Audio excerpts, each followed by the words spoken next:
কিছুদিন আগে ব্রাইডাল ফটোশুটে অপু বিশ্বাস কপালে হাত দিয়ে ছবি তুলেছে। এখন আবার বুবলি ব্রাইডাল ফটোশুটে কপালে হাত দিয়ে ছবি তুলেছে।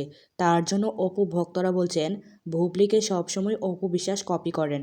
তো ভিউয়ার্স, আপনাদের কি মনে হয় বুবলি কি সত্যিই অপু বিশ্বাসকে সবসময় কপি করে? কমেন্ট করে অবশ্যই জানাবেন। আল্লাহ চাইলে কার ভাগ্য কখন পরিবর্তন করেন কেউ জানেন না। এ হচ্ছে আমাদের আগের শাকিব খান, আর এ হচ্ছেন আগের আমিন খান। আমিন খান কি কখনো ভেবেছিল শাকিব খান সবাইকে টপকে দিয়ে নাম্বার 1 পজিশনে চলে যাবেন? এবার ভিন্নভাবে জামদানি শাড়ি পরে নেটিজেনদের নজর কেড়েছেন জয়া আহসান। জয়া আহসানের শাড়ি পরা দেখে অবাক হয়েছেন অনেকেই। কেউ কেউ সমালোচনা করছেন, আবার কেউ বাহবা দিচ্ছেন। তো ভিউয়ার্স, জয়া আহসানের ভিন্নভাবে শাড়ি পরাটা কেমন চোখে দেখছেন কমেন্ট করে অবশ্যই জানাবেন।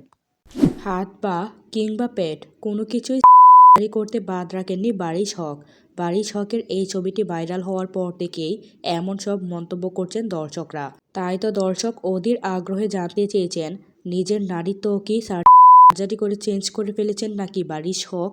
অপু বিশ্বাস প্রায় সময় তার ভক্তদের সাথে জিমের ছবি শেয়ার করেন এবং এতে করে ভালোই বোঝা যায় অপু বিশ্বাস জিম করছেন। কিন্তু তার ভক্তরা বলেন অপু বিশ্বাস জিম করলে কি হবে, কোনো পরিবর্তন হয় না।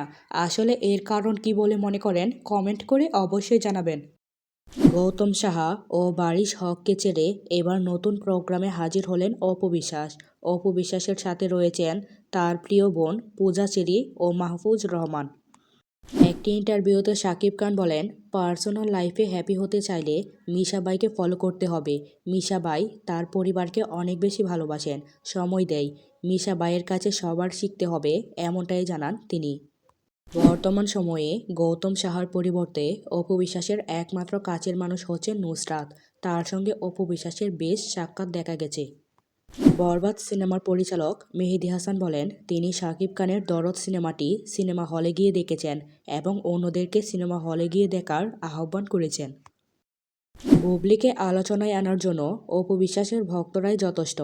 আসলে অপু বিশ্বাসের ভক্তরা অপু বিশ্বাসকে নিয়ে পোস্ট না করে বরং বুবলিকে নিয়েই বেশি পোস্ট করেন। এতে করে বুবলি আলোচনায় থেকে যায়। একটা সিনেমা হিট হলেই যে কোনো নায়ক শাকিব খানের সাথে টক্কর দিতে আসে। যেই নায়ক শাকিব খানের সাথে টক্কর দেবে তারা আসলে বোকার স্বর্গে বসবাস করে, এমনটাই বলছেন নায়ক মুন্না খান। এবার বুবলি ভক্তরা বুবলির সাথে সাউথের নায়িকা রাকুল প্রীতির তুলনা করছেন। আসলেই কি দুজনের একই রকম দেখতে? কমেন্ট করে অবশ্যই জানাবেন। অপু বিশ্বাস একটি অনুষ্ঠানে বলেন, আমি আজকে যে অপু বিশ্বাস হয়েছি শুধুমাত্র সেই অপু বিশ্বাস হওয়ার পিছনে একজন পুরুষের অবদান সবচেয়ে বেশি। আসলে তিনি আকারে ইঙ্গিতে শাকিব খানের নামই বলেছেন।